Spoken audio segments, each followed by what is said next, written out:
నమస్తే, నేను మీ సతీష్. సింగయ్య మృతిని రాజకీయం చేస్తూ వైఎస్ఆర్ కాంగ్రెస్ పార్టీ నేతలు లేదా జగన్మోహన్ రెడ్డి అనుకూల మీడియా చేస్తున్నటువంటి విమర్శలు కావచ్చు, దానిపైన వాళ్ళు చేస్తున్నటువంటి ప్రచారం ఎలా చూడాలి అనేటువంటి అంశాలు మనతో విశ్లేషించేందుకు ప్రముఖ రాజకీయ విశ్లేషకులు అంకమరావు గారు ఉన్నారు. సార్ నమస్తే. నమస్తే సార్, ముఖ్యంగా సింగయ్య మృతి అనేటువంటిది రోజు రోజుకి వివాదాస్పదంగా మారుతూ ఉన్నటువంటి క్రమంలో మరి అందులో అసలు జగన్మోహన్ రెడ్డి గారి కారు కింద పడి అతను చనిపోయాడు, దానిపైన కేసు ఒకటి నమోదైంది, ఆ విచారణ జరుగుతుంది. ఆ అంశాలు మాట్లాడకుండా ఈ రోజున దానిని తప్పుదోరి పట్టించే విధంగా దళితులు అనేటువంటి కులం కార్డు తీసుకురావటం, మళ్ళీ దళితుల్ని ఈ రోజున చంద్రబాబు నాయుడు గారు అవమానించారని, లోకేష్ గారు దళితుల మీద దమనకాండ చేస్తున్నారు అంటూ ఈ వైసీపీ నాయకులు కావచ్చు, లేదా జగన్మోహన్ రెడ్డి గారి మీడియా సంస్థ అటు సాక్షిలో డిబేట్లు పెట్టి మరి వాళ్ళు చేస్తున్నటువంటి ఈ ప్రచారాన్ని ఎలా చూడాలి? అంటే వాళ్ళకి మంచి అవకాశంగా దొరికింది, ఉపయోగించుకుంటున్నారు. తిప్పికొట్టడంలో ప్రభుత్వం సమర్థత ఆధారపడి ఉంటుంది. వాళ్ళు చేయాల్సింది మొట్టమొదటి వాళ్ళైతే కొత్త కాదు కదా, వాళ్ళు ఇలాంటి కార్యక్రమాలు చేపట్టడం కానీ, ఇలా దుష్ప్రచారం చేయటం కానీ, బట్టగాల్చి తెలుగుదేశం పార్టీ మీద వేయటం కానీ, లేకపోతే చంద్రబాబు నాయుడు గారి గురించి మాట్లాడటం కానీ, ఒక సమస్యను తప్పుదావ పట్టించేసి పక్కదారి మళ్లించడంలో వాళ్ళు ఎంత సిద్ధహస్తులో మనకి వాళ్ళ కొత్త అయితే కాదు కదా. వాళ్ళు అలాంటివి చేస్తూనే ఉంటారు. తిప్పికొట్టినప్పుడు కదా కూటమి ప్రభుత్వం సమర్థత, చంద్రబాబు నాయుడు గారి సమర్థత, లేకపోతే లోకేష్ బాబు గారి సమర్థత అని చెప్పని ఇప్పుడు వాళ్ళు వీళ్ళకి సవాలు విసురుతున్నారు, లోకేష్ బాబు గారికి, ప్రభుత్వానికి. మరి ప్రభుత్వం దాన్ని తీవ్రంగా కూడా పరిగణించాలి కదా. ఏం జరిగింది, ఎలా జరిగింది, ఏంటనేది. ఇప్పటి వరకు మరి సతీష్ విషయంలో, ఎస్పీ గారి విషయంలో వివరణ ఏం కోరారు, వివరణ ఏమి ఇచ్చాడు ఆయన? ఇది కదా ఇప్పుడు మిగిలిన వాళ్ళందరికీ అలుసుగా ఉంటుంది. ఈరోజు తీసుకునే చర్యలు కఠినంగా తీసుకుంటే మళ్ళీ ఇలాంటి ఉత్పన్నం కాకుండా ఉంటాయి కదా. వాస్తవంగా సింగయ్య అనే వ్యక్తి జగన్మోహన్ రెడ్డి కారు కింద పడి అంత దూరం వెళ్ళినందువల్ల అతనికి ఇబ్బందికరమయ్యి ప్రాణాలు పోయిన మాట వాస్తవం, కళ్ళ ముందు కనపడుతుంది, ప్రజలందరూ చూసింది. అయినా సరే వాళ్ళు ప్రభుత్వం మీద, లోకేష్ బాబు గారి మీద, చంద్రబాబు నాయుడు గారి మీద ఈ విధంగా దాడి చేసి, ఎదురు దాడి చేసి ఇష్టారీతిగా మాట్లాడుతూ ఉంటే ప్రభుత్వంలో ఉన్న పెద్దలు, శాసనసభ్యులు వీళ్ళందరూ మిన్నకొండి కూర్చుంటా ఉంటే ఎవరు సమర్థిస్తారు, ఏం చేస్తారు? 15 రోజులైన తర్వాత బయటకు వచ్చి మాట్లాడుతూ ఉంటే ఈలోపు కూడా దాని గురించి వివరణలు వచ్చిన తర్వాత న్యాయస్థానాలు వాళ్ళకి వెలుసుబాటు ఇస్తూ ఉంటే ఎన్ని చేసి ఏం చేయాలి? ఈరోజు వీళ్ళు చేసినటువంటి ఈ పని ఇక్కడ ఉన్నటువంటి ఈ పరిశోధనా సంస్థలు ఏమీ వెలగబెట్టినాయి ఇంతవరకు? అదే కదా వాళ్ళ ధైర్యం, అందుకే కదా వాళ్ళు మాట్లాడుతుంది. ఏం చేసినా చెల్లుబాటు అవుతుంది, ఏం చేసినా కూడా మేము ఏం మాట్లాడినా కూడా చెల్లుబాటు అవుతుంది. మమ్మల్ని ప్రశ్నించే వాళ్ళు ఎవరు, మా దాకా వచ్చేవాళ్ళు చూడండి మీ మీద ఎలా తిప్పి కొడతాము. చివరికి ఆమెను కూడా తీసుకొచ్చి చెప్పిస్తున్నారు కదా. ఆమెను ప్రలోభ పెట్టారా, భయపెట్టారా అనేది తర్వాత అంశం. ఆమెను కూడా తీసుకొచ్చేసి వాళ్ళకు అనుకూలంగా ఈరోజు వాళ్ళు మార్చుకుంటున్నారు కదా. మీరు ఆ పనులు ఎటు చేయలేకపోతున్నారు కదా, మీరు వాస్తవాలు కూడా చెప్పించలేకపోతున్నారు కదా. మరి వైఫల్యం ఎక్కడుంది? ప్రభుత్వం వెంట ఉంది, ప్రభుత్వ పెద్దల దగ్గర ఉంది, ఆ జిల్లా నాయకుల దగ్గర ఉంది. ముందు ఇది సరి చేసుకోండి, తర్వాత వాడి గురించి మాట్లాడుకోవచ్చు. అవకాశం ఇస్తుంది ఎవరు? ఈరోజు ఒకేమో తండ్రి కొడుకులు పరిశ్రమలు తీసుకొద్దామని చెప్పని, రాష్ట్రానికి సంబంధించిన ఏమి కావాలి, ప్రజలకు ఏ విధంగా బాగుండాలి, యువతకి ఉపాధి కల్పన ఎలా జరగాలి, వాటికి కావాల్సినవి ఏం తీసుకురావాలని చెప్పి వాళ్ళు నిరంతరం పనిచేస్తూ ఉన్నారు. ఈ వయసులో చంద్రబాబు నాయుడు గారు 18 గంటలు పనిచేస్తూ ప్రజల గురించి ఇంకా ఆలోచిస్తూనే ఉన్నారు.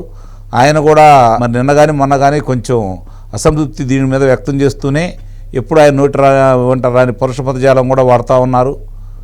అంటే ఆయన కూడా చికాకు కలిగించే విధంగా ఉంది. అంటే చర్యలు తీసుకోబట్టే కదా ఇట్లా వస్తుంది. జగన్మోహన్ రెడ్డి తెనాలి వెళ్ళిన సందర్భంగా కావచ్చు, లేకపోతే మిర్చి యార్డుకు సంబంధించి గుంటూరు మిర్చి యార్డుకి వెళ్ళిన సందర్భంగా కావచ్చు, లేకపోతే మన పొదిలి వెళ్ళిన సందర్భంగా కావచ్చు, అతను ప్రవర్తించిన తీరు కావచ్చు, పోలీసు అధికారుల మీద అతను మాట్లాడే తీరు కావచ్చు, దాని మీద ఏదన్నా ఆయనకి వివరణ కోరుతూ సమాధానం ఇవ్వమని చెప్పని ఆయనకి గనక సందేశం పంపిస్తే, దానికి ఆయన స్పందన చేయకపోతే మీరు ఏదైనా చర్యలు తీసుకుంటా ఉంటే ఇప్పుడు వీళ్ళు మాట్లాడేవాడు కాదు కదా, ఇంత అవకాశం దొరికేది కాదు కదా. చేతులు కాలేక ఆకులు పట్టుకున్న సొంతంగా ఇంటికాడి నుంచి బయలుదేరినప్పుడు 11 వాహనాలు ఆయనకు అదనంగా తీసుకొచ్చుకోమని చెప్పిన 3 వాహనాలు 14 వాహనాలు తప్ప మిగిలిన వస్తూ ఉంటే రోడ్డు మీద ఆపేసి మిగిలిన వాహనాలన్నీ చీజ్ చేసి అవసరమైతే ఎదురుదితే ఆయన కూడా తీసుకుని వెళ్ళినట్టయితే ఇలాంటివి జరగవు కదా. అలాంటి కఠిన చర్యలు తీసుకోమని ప్రజలు మీకు 164 స్థానాలు ఇచ్చారు. మీరు ప్రత్యేకంగా తీసుకోవాల్సిన పని లేదు. తప్పు చేసినప్పుడు తీసుకోమంటున్నారు, తప్పు చేసిన వాళ్ళని అదుపులో తీసుకోమంటున్నారు. కానీ దాంట్లో మీరు వేగవంతంగా లేరు కాబట్టి వాళ్ళు ఈ విధంగా మాట్లాడుతున్నారు. మమ్మల్ని ఏమీ కాదు, మమ్మల్ని ఏం చేయలేరు అని చెప్పని ఇష్టారీతిగా మాట్లాడుతున్నారు. ప్రభుత్వాన్ని, లోకేష్ బాబు గారిని బురద జల్లే కార్యక్రమం ఈరోజు చేపట్టారు. అది ఆలోచించుకోండి అంటున్నాను. ఎక్కడ జరుగుతుందో లోపం, ఈ విచారణ అధికారులు ఏం చేస్తున్నారు, అసలు ఆ వచ్చిందే కొంప ముందడానికి కారణం ఆయనే కదా. ఆయన మీద ఇప్పటివరకు ఏం చర్యలు తీసుకున్నారు? ఎందుకు ఆయన ఈ మాట మాట్లాడారని ఎవరైనా అడిగారా? ఒకవేళ అంతర్గతంగా ఏదైనా మీరు విచారిస్తున్నారో మాకైతే తెలియదు, బహిరంగ మాకైతే తెలియట్లేదు కదా. మరి ఇలాంటివన్నీ కళ్ళ ముందు కనపడుతున్న తలకి వాళ్ళు ఇష్టారీతిగా మాట్లాడుతున్నారు, అవకాశం తీసుకుంటున్నారు. కానీ దానికి ప్రజలు మూల్యం చేయాల్సిన పరిస్థితి వస్తుంది. 3 మనుషులు చనిపోయారు అతని పర్యటన వల్ల. మరి ఎలాంటి ఉపద్రవాలు ఇంకిన్ని చూడాలని భయం పడుతుంది ప్రజలకి. దీనికి నిస్సందేహంగా ప్రతిపక్షం నేత కంటే కూడా ప్రభుత్వమే సమాధానం చెప్పుకోవాలని అయితే నేను భావిస్తున్నాను. అంటే ఇక్కడ ప్రధానంగా చూస్తే జరిగినటువంటి ఘటన కావచ్చు, లేదంటే దాంట్లో తప్పు జరిగిందా లేదా ఆ విషయాన్ని చెప్పకుండా మొదటి నుంచి కూడా అది ఏఐ వీడియో అన్నారు, ఆ తర్వాత మార్ఫింగ్ అన్నారు, ఆ తర్వాత ఏమో ఫోరెన్సిక్ రిపోర్ట్ కూడా వచ్చింది. అదేమీ కూడా క్రియేట్ చేసిన వీడియో. అదే సతీష్ నేను చెప్పింది, మొట్టమొదటే ఎవరైతే ఉన్నారో అధికారి తొందరపడి ఆ రోజు వేరే వాహనం గుద్ది చనిపోయాడని చెప్పకుండా కనుక ఉండట్లయితే ఇంత రాద్ధాంతం లేదు కదా. ఆయన తొందరపడి చెప్పిన దానికి ఈరోజు ప్రభుత్వం, లోకేష్ బాబు గారు, చంద్రబాబు నాయుడు గారు ఆ విధమైనటువంటి ఇబ్బందులు పడాల్సి వస్తుంది కదా. అది నేను అంటుంది.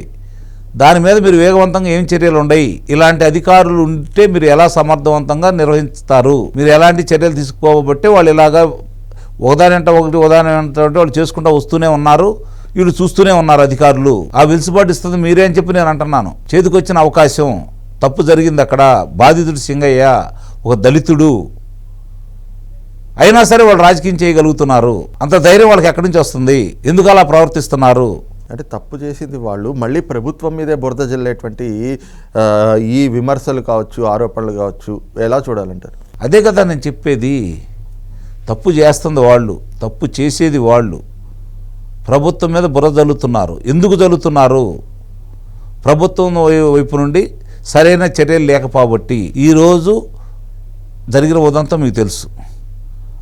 ఆ ఇంటికి సంబంధించి ఏం జరుగుతుంది ఏంటనేది ఇప్పటికప్పుడు తెలుసుకోవాల్సిన బాధ్యత మీ మీద ఉంది కదా. విచారణ చేసేది మీరే కదా. ఎవరు వచ్చి కలుస్తున్నారు, అసలు ఏం జరుగుతుంది తెలుసుకోవాల్సిన బాధ్యత కూడా ఉంది కదా. మరి దాంట్లో కూడా మరి మీరు ఎందుకు చొరవ చూపకుండా మరి ఇక్కడి నుంచి అక్కడ తీసుకెళ్లే అవకాశం ఎందుకు కలగజేశారు? ఇలాంటివన్నీ కూడా ప్రభుత్వాన్ని, ప్రజల్ని ఇబ్బంది పెడుతూ ఉంటే ఈరోజు 3 చనిపోవడానికి కారణమైన తర్వాత కూడా మీ మీద ఎదురుదాడి చేసి తప్పు మీదే అన్నట్టు భావించేసి చంద్రబాబు నాయుడు గారిని దళిత వ్యతిరేకంగా చిత్రీకరిస్తున్నారు. అంటే ఇప్పటి వరకు దళితులు వాళ్ళ చేతిలో ఎంతమంది హత్యలు గావించబడ్డారు, ఎంతమంది దళితుల ఇళ్ల మీద దాడులు జరిగినాయి, ఎంతమంది దళితుల ఆస్తులను వాళ్ళు తీసుకున్నారని చెప్పని ప్రభుత్వం వచ్చిన సంవత్సరం తర్వాత కూడా మీరు చెప్పుకోలేకపోతున్నారు, దళితులను చైతన్యపరచలేకపోతున్నారు కదా. ఎందుకు ఆ విధంగా మీరు ముందుకెళ్ళట్లేదు? ఏమైంది? డాక్టర్ సుధాకర్ గారి ఉదంతం ఏమైంది? దళిత డ్రైవరు సుబ్రహ్మణ్యం గారి ఉదంతం ఏమైంది? మిగిలిన వాళ్ళ ఉదంతం ఏంది? అనితారాణి గారి ఉదంతం ఏమైంది? ఇంతవరకు సంవత్సరం దాటిన తర్వాత కూడా దాని మీద చర్యలు తీసుకోబట్టే కదా వాళ్ళకి ఈరోజు అవకాశం ఇస్తున్నారు. మీరు చర్యలు తీసుకొని దానికి బాధ్యులైన వాళ్ళ మీద కనుక మీరు శిక్షలు వేయించగలిగితే ఈరోజు ఆ మాట్లాడే అవకాశం ఉండేది కాదు కదా. దళిత సమాజానికి జరిగిన వాస్తవాలు చెప్పి మీరు ఇదిగో ఇట్లా జరిగింది, ఇలా చేశారని చెప్పి కనుక మీరు వాళ్ళకు ఊరట కలిగించే అవకాశం కూడా మీ చేతిలో ఉండి కూడా చేయలేకపోతున్నారు కదా. దానికి ఈరోజు చంద్రబాబు నాయుడు గారు అనాల్సిన పని ఏంటి, లోకేష్ బాబు గారు అనాల్సిన పని ఏంటి? వాళ్ళు అవకాశం మీరు ఎందుకు ఇస్తున్నారు? వాళ్ళు తప్పు చేసి కూడా. ఇది కదా నేను అడుగుతాంది. నువ్వు అడిగిన దాన్ని నేను చెబుతున్నా. మరి దీనికి నేను అడిగిన దానికి ఎవరు సమాధానం చెప్పేది?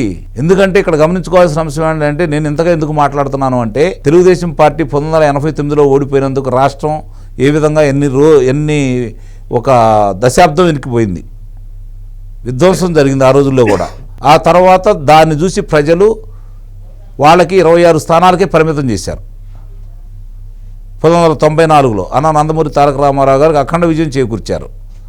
99లో మళ్ళీ తెలుగుదేశం పార్టీ అధికారంలోకి వచ్చింది. ఉమ్మడి ఆంధ్ర రాష్ట్రం చాలా వేగవంతంగా అభివృద్ధి పథంలో ముందుకెళ్ళింది. 2004 నుంచి 2014 వరకు కాంగ్రెస్ పార్టీ అధికారంలో రావటం, ముఖ్యంగా రాజశేఖర రెడ్డి అధికారంలో రావటం, ఎంతోమంది నాయకులను బలి తీసుకున్నారు, అభివృద్ధి కూడా ఆగిపోయింది. కొడుకు వచ్చి దాని వారసత్వాన్ని కొనసాగిస్తూ ఉన్నాడు.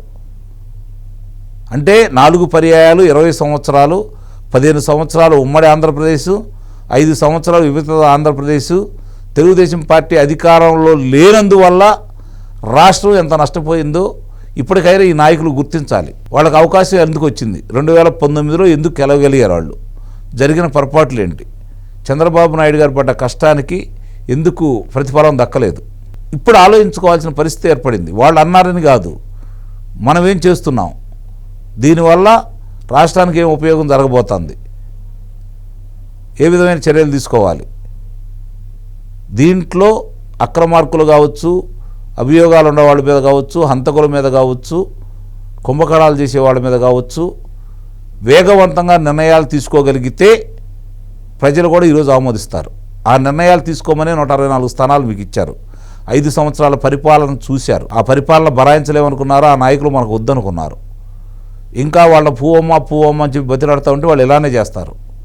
చట్టపరంగా మీ చేతుల్లో ఉన్నటువంటి కార్యక్రమాలు కనుక మీరు చేయగలిగితే ఈరోజు ఇటుకు అడ్డుకట్టబడింది. ఒక్కరోజు వాళ్ళని వదిలేసినా ఈ సమాజం నష్టపోయేది, ప్రజలు నష్టపోతారు. ఆ నష్టం జరగకుండా ఉండాలంటే మీరు వేగవంతంగా చర్యలు తీసుకోవాలని చెప్పని ప్రజల యొక్క కోరిక, నా కోరిక కూడా అది.